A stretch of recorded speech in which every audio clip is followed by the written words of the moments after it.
आज मुख्यमंत्री देवेंद्र फडणवीस फलटणमध्ये आहेत। फलटणच्या कार्यक्रमाने फडणवीस काय बोलणार याकडे आता सगळ्यांचं लक्ष लागलेलं आहे।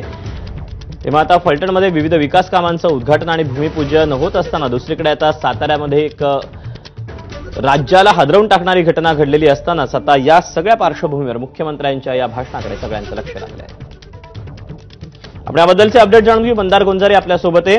मंदार, एकीकडे साताऱ्यातली घटना ही सगळी ताजी असतानाच विरोधकांनी या सगळ्यावरून रान पेटवलेलं असताना मुख्यमंत्र्यांचा आजचा हा दौरा कसा असणार आहे?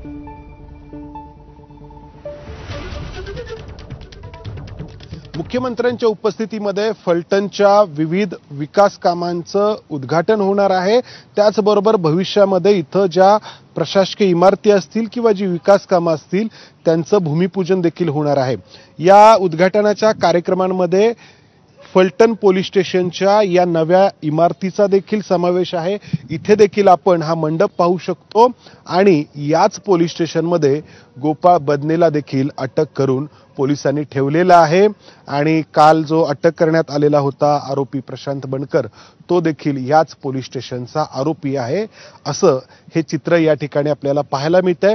मुख्यमंत्री फलटणमध्ये येत आहेत आणि त्यांच्यासोबत स्टेजवरती असणार आहेत माढ्याचे माजी खासदार रणजितसिंह नाईक निंबाळकर, ज्यांच्यावरती विरोधक गेल्या 2 दिवसांपासून तुटून पडलेले आहेत। या सगळ्या प्रकरणामध्ये या रणजितसिंह नाईक निंबाळकर यांच्यावरती विरोधकांकडून टीका होते आहे।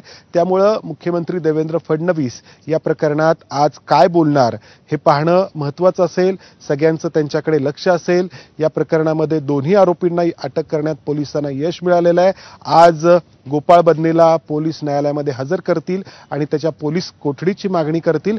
मात्र या आत्महत्येला जे कारणीभूत हे 2 आरोपी आहेत त्यांच्याशिवाय आणखी कोण यामध्ये सहभागी आहे का, असे अनेक खुलासे होणं बाकी आहे।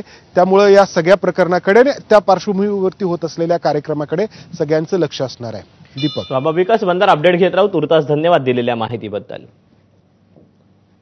पुढची बातमी